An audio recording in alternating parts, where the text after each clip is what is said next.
बिस्मिल्लाहिर्रहमानिर्रहीम। अस्सलाम वालेकुम students and viewers, sir Zafar YouTube के ट्विटर चैनल से। स्टूडेंट, आज टॉपिक बड़ा ही इम्पोर्टेंट होने वाला है। आप जानते हैं कि आजकल पाकिस्तान में सियासत के अलावा सबसे बड़ा जो इशू आ रहा है या आ रहा था पिछले दिनों में, वो ये था कि क्या पाकिस्तान ग्रे लिस्ट से निकल जाएगा या FATF की ग्रे लिस्ट में शामिल रहेगा या खुदा न खास्ता ब्लैक लिस्ट हो जाएगा। तो आज हमारा टॉपिक यही है, लेकिन ये बात हम इंशाल्लाह नेक्स्ट वीडियो में डिटेल से करेंगे। आज मैं आपको पहले तो ये बता दूं, ये बड़ा जरूरी है कि ये FATF है क्या चीज, और ये FATF जो है वो करता क्या है, FATF के मकासद क्या है। तो हमें सबसे पहले तो आज ये देखना है, क्योंकि जब हम ये करते हैं कि ये ग्रे लिस्ट है, ये ब्लैक लिस्ट है वगैरह वगैरह, तो ये तो हम बात कर लेते हैं कि ग्रे लिस्ट क्या है, या बहुत सारे लोगों को इस बात का भी अंदाजा नहीं होगा, लेकिन हमें बेसिकली ये नहीं पता कि FATF है क्या चीज। दरअसल ये एक दुनिया में ऐसी तंजीम है जो इस बात का ख्याल रखती है, जो इस बात का जायजा लेती है कि कौन कौन से ममालिक अपनी करेंसी को, अपने पैसे को, अपने फंड्स को जायज तरीके से इस्तेमाल कर रहे हैं और कौन कौन से ममालिक ऐसे हैं जो अपने फंड को नाजायज तरीके से इस्तेमाल कर रहे हैं। स्टूडेंट, मिसाल के तौर पर देखें कि आपकी वालदा मोहतरमा आपको 200 रुपए दे के कहती है कि ये सब्जी ले आए, तो आप उस 200 रुपए की सब्जी लेकर आने की बजाय कोल्ड ड्रिंक पी लेते हैं, और सब्जी लिए बगैर, पैसे तो हमने आपको सब्जी के लिए दिए और आपने उस पैसे को सब्जी पर इस्तेमाल करने के बजाय कोल्ड ड्रिंक पर इस्तेमाल कर लिया, तो ये उस दौलत का नाजायज इस्तेमाल हुआ। अब आप ये नहीं कह सकते कि मैंने तो एक जरूरत के तहत, नहीं, जरूरत तो फिर कोई ना कोई बहाना हम घड़ ही लेते हैं। इसी तरीके से दुनिया की एक ऐसी तंजीम जिसको हम FATF financial action task force का नाम देते हैं। ये दरअसल एक ऐसी फोर्स है जिसको हमने टास्क ये दिया, या जिसने अपने ऊपर टास्क ये ले लिया कि दुनिया में जितने भी फंडिंग हो रही है उसका एक्शन क्या है, फंडिंग का जो किस एक्शन पर इस्तेमाल हो रही, तो फंडिंग हो रही तो हम उस पर एक्शन लेंगे, ये हमारा टास्क है। तो दुनिया में बहुत सारे ममालिक जो हैं वो अपने फंड्स को गैर कानूनी तौर पर भी इस्तेमाल करते हैं। मिसाल के तौर पर बहुत सारे ममालिक ऐसे हैं जिसमें मनी लॉन्ड्रिंग हो रही है, तो ये भी अपनी फंडिंग का, अपने पैसे का, अपनी दौलत का गैर कानूनी इस्तेमाल ही समझा जाता है। इसी तरीके से स्मगलिंग है, ये भी गैर कानूनी तरीका है। इसी तरीके से दहशतगर्दी को अगर आप पैसा दे रहे हैं, सपोर्ट कर रहे हैं, फंडिंग कर रहे हैं, तो ये भी गैर तरीका है सारे का सारा। तो इसका मतलब है कि जितने भी दरअसल इलिसिट फाइनेंसिंग है, इसको कंट्रोल करना FATF की बुनियादी मकासद में से एक है। तो FATF जो है स्टूडेंट्स 1989 में पेरिस में, फ्रांस में 7 बड़े बड़े ममालिक का इजलास हुआ। ये 7 बड़े बड़े ममालिक कौन सी हैं, जिसको हम G7 ग्रेट 7 कंट्रीज का नाम देते हैं, उस पर नेक्स्ट में वीडियो में आपको डिटेल में बताऊंगा। अब ये जो है G7 नहीं है, फिर G8 हो गया, पहले ये G6 था, फिर G7 हुआ, फिर G8 हुआ, अब तो G20 भी आ गया है। स्टूडेंट्स, आप जानते हैं तो आजकल वैसे T20 का वर्ल्ड कप भी हो रहा है, आप जानते हैं ये सारी की सारी चीजें। तो हम ये देख रहे हैं स्टूडेंट कि 1989 में फ्रांस में ये 7 बड़े बड़े ममालिक का इजलास हुआ, जिसमें UK, US, जर्मन, फ्रांस वगैरह भी शामिल है। हम डिटेल में G7 की बात बाद में करूंगा किसी दिन। तो इन्होंने एक इजलास बुलाकर ये फैसला किया कि दुनिया में गैर कानूनी फंडिंग को रोका जाए। अब गैर कानूनी फंडिंग का क्या मतलब है?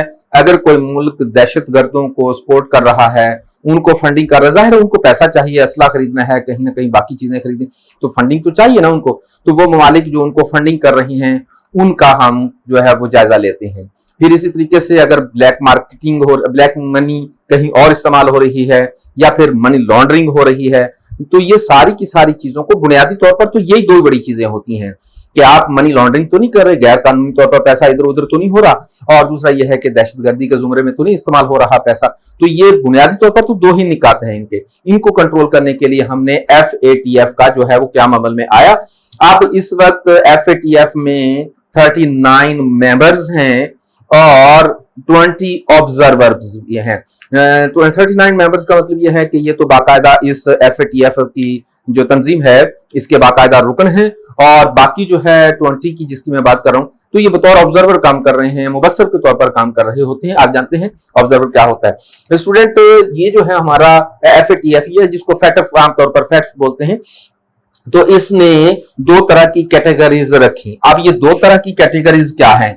इन्होंने कहा कि कुछ ममालिक ऐसे होंगे जो ब्लैक लिस्ट होंगे, कुछ होंगे ग्रे लिस्ट होंगे। अब ये ब्लैक लिस्ट और ग्रे लिस्ट क्या होता है स्टूडेंट? ब्लैक लिस्ट दरअसल, पहले हम ग्रे लिस्ट की अगर बात करें तो ग्रे लिस्ट दरअसल कुछ इन FATF ने 40 रिकमेंडेशन दी हुई हैं। अब ये 40 रिकमेंडेशन क्या हैं, ये एक लंबी वीडियो होगी, कभी अगर मौका मिला तो बनाऊंगा, वरना नहीं। तो बस ये 40 सिफारिशात हैं। अगर उन 40 सिफारिशात में 40 की 40 सिफारिशात पर अमल करते हैं तो फिर आप साफ सुथरे मुल्क के तौर पर जाने जाएंगे। लेकिन अगर इनमें से कुछ शराइत, कुछ रिकमेंडेशन पर आप अमल करते हैं, कुछ पर नहीं करते, तो हम उस मुल्क को उठाकर ग्रे लिस्ट में डाल देंगे। अब दरअसल ग्रे लिस्ट एक वार्निंग होती है। आपने देखा होगा कि मैच के दौरान में, हॉकी मैच के दौरान में कभी कभी अंपायर जो है वो येलो कार्ड दिखा देता है। अब अंपायर आपको वार्न कर रहा है कि अब ये दोबारा काम नहीं करना, आपने ये जो फाउल किया है, जो मिस्टेक की है, अब दोबारा नहीं करनी। तो हम मुल्कों को ग्रे लिस्ट में शामिल कर देते हैं और कहते हैं कि ये 40 सिफारिशात जो है हमारी, उन पर आपने अमल नहीं किया, लिहाजा हम आपको वार्न करते हुए ग्रे लिस्ट में शामिल कर दें। अगर उन पर अमल कर देते हैं तो ग्रे लिस्ट से निकल जाएंगे, नहीं करते तो आपको ब्लैक लिस्ट में भी शामिल किया जा सकता है। इस वक्त पूरी दुनिया में 18 ममालिक ऐसे हैं जो ग्रे लिस्ट में शामिल हैं। अल्हम्दुलिल्लाह पाकिस्तान जो है वो पिछले 2 दिन पहले ग्रे लिस्ट से बाहर आ गया, ग्रे लिस्ट से निकाल दिया गया। तो हम जो है अब साफ सुथरे ममालिक में माशाल्लाह शामिल हो गए अल्हम्दुलिल्लाह। अब मुल्कों की तादाद जो ग्रे लिस्ट में शामिल है उनकी तादाद 17 रह गई।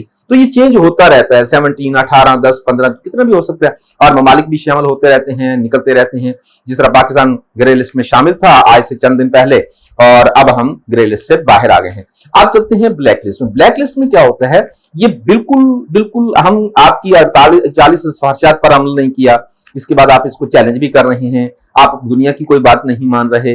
अच्छा ख्याल रखिएगा कि FATF को जो हेल्प कर रहा है, सपोर्ट कर रहा है, वो IMF भी सपोर्ट करता है, बड़े बड़े ममालिक भी सपोर्ट करते हैं, एशियन डेवलपमेंट बैंक जो है वो भी उसको सपोर्ट करता है, इसी तरीके से वर्ल्ड बैंक वो भी सपोर्ट करता है। तो दुनिया की बड़ी बड़ी तंजीमें जो हैं, UN जो है वो इसका बहुत बड़ा सपोर्टर है। तो ये सारे इसकी हमायत कर रहे होते हैं। लेकिन यहाँ ये भी ख्याल रखिएगा कि ये कोई ऐसी फोर्स नहीं है जो जबरदस्ती किसी मुल्क पर अपने कवानीन लागू कर सके, अपने कवानीन नाफज कर सके। नहीं, ये सिफारिशात करती है, रिकमेंडेशन देती है, ये कहती है कि भाई आप ये काम कर लें तो आप बेहतर मुल्क हैं, नहीं तो आप अच्छे मुल्क नहीं होंगे, ग्रे लिस्ट में चले जाएंगे।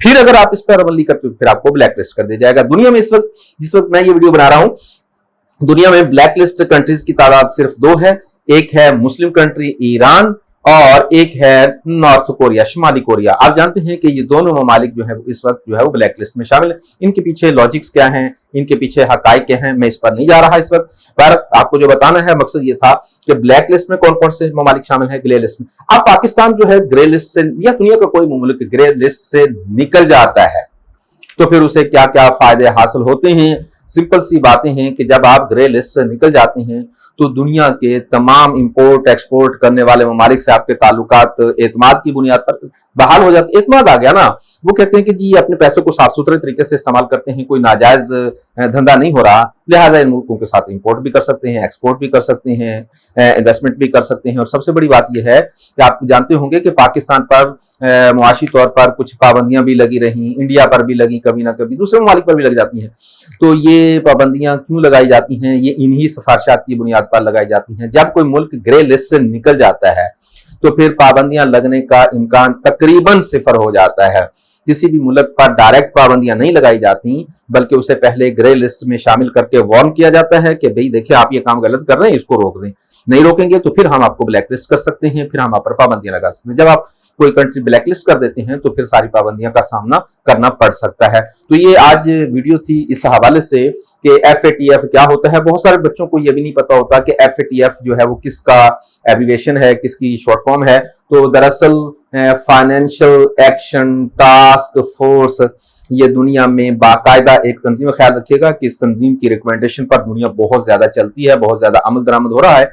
दुनिया में कोई भी मुल्क इससे हटकर अगर चलता है तो नुकसान में जाता है। आप जानते हैं कि इस वक्त दुनिया में कहीं भी आप अकेले सारे मामला को नहीं चला सकते, आपका सहारा कोई और है, आप किसी और का सहारा है, मिल मिलाकर मैशत चलती है, अकेले मैशत नहीं चलती। वो जमाना और था जब आप अकेले फसलें काश्त करते और वही फसल खा लेते। आज हमारी जरूरियात भी डिफरेंट है और हमारे तरीका जिंदगी जो है, स्टैंडर्ड ऑफ लाइफ जो है, स्टैंडर्ड ऑफ लिविंग जो है, ये बिल्कुल डिफरेंट हो गया।